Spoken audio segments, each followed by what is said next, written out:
पिसे धरणातून टेमघर जलशुद्धीकरण केंद्राकडे जाणाऱ्या जलवाहिनीतून दररोज सुमारे 12 कोटी लिटर पाण्याची चोरी होत असल्याचा गंभीर आरोप ठाणे महापालिकेचे विरोधी पक्षनेते शानू पठाण यांनी केला आहे. आमळेपाडा ते सवाद दरम्यान पत्रकारांसह पाहणी करत त्यांनी या पाणी चोरीचा पर्दाफाश केला. जलवाहिनीवरील व्हॉल्व्हना अनधिकृत जोडण्या करून गोदामे आणि टँकरद्वारे पाणी वळवले जात असल्याचे या पाहणीत समोर आले. या पाणी चोरीमुळे ठाण्यातील पाणीटंचाई अधिक तीव्र होत असल्याचा आरोप करत या प्रकरणातील सर्व पुरावे उपमुख्यमंत्री एकनाथ शिंदे यांच्याकडे सादर करणार असल्याचे शानू पठाण यांनी सांगितले आहे. इस मामले के ऊपर मैं कई दिनों से अभ्यास कर रहा हूँ. पीसे गांव से लेकर टेमघर तक 17 किलोमीटर की हमारी मेन टीएमसी की लाइन है, जिससे हमको 300 mld लगभग पानी टीएमसी बोल रही है कि 300 mld पानी हमसे यहाँ हम लोग ले रहे हैं. हर 10 मीटर पे ऐसे प्रेशर बॉल है. उन प्रेशर बॉल के नीचे लाइन है, ऊपर लाइन है, direct 6 inch, 8 inch, 10 inch, 2 inch, हर जगह पे हर 10 मीटर पे एक वॉल है. तो 17 किलोमीटर है, तो कई 100 लाइनें मिलेंगी आपको. 70 mld पाणी रोज प्रति दिवस तिथे ठाणेकरचं मूल जो आहे तो हक्काचं पाणी चोरी होतं. एकीकडे आम्ही ठाणेकरचे पैसे घेतात, त्यांना सुविधा मानणे झिरो, आणि दुसरीकडे जे मोठे मोठे गोडाऊन आहे त्यांना फ्री चोरीचं पाणी देतात. कोटी रुपयाचे बिल आहेत. महापालिकेचं नुकसान आणि ठाणेकरचं सुविधा शून्य. आम्ही स्वतः हे विषयावर उपमुख्यमंत्री एकनाथ शिंदे साहेबांकडे जाणार आणि त्यांना हे सर्व माझ्याकडे पुरावे मी त्यांना सादर करणार.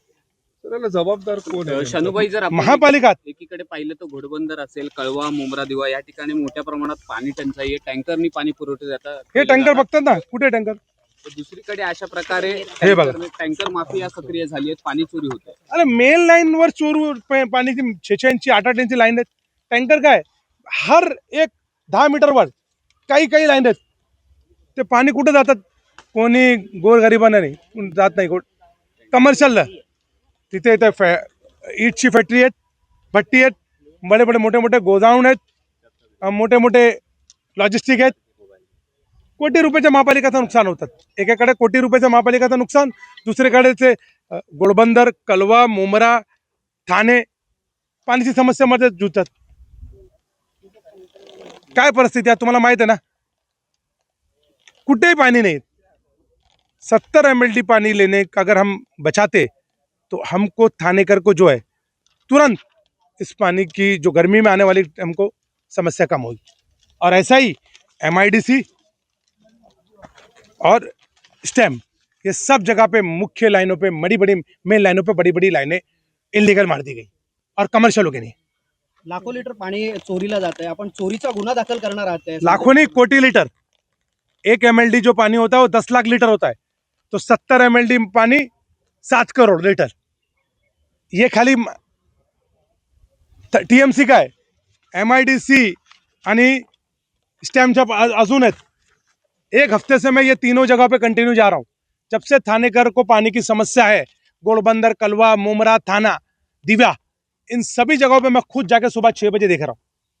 और इन सभी जगहों पे डायरेक्ट आपको दे, ये तो आप अंदर ये घास हटाएंगे तो आपको 8 इंच की लाइनें दिखेगी.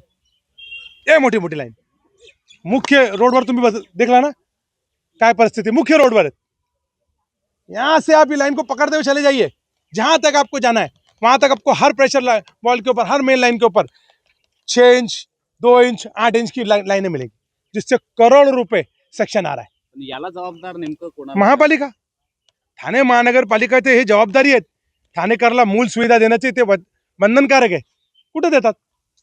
मधून एकूण किती पाणी उचललं जातं टेमघरला प्युरिफिकेशन? आपले 590 तीनों मिला के, MIDC, स्टेम और TMC मिला के हमको पानी आता है.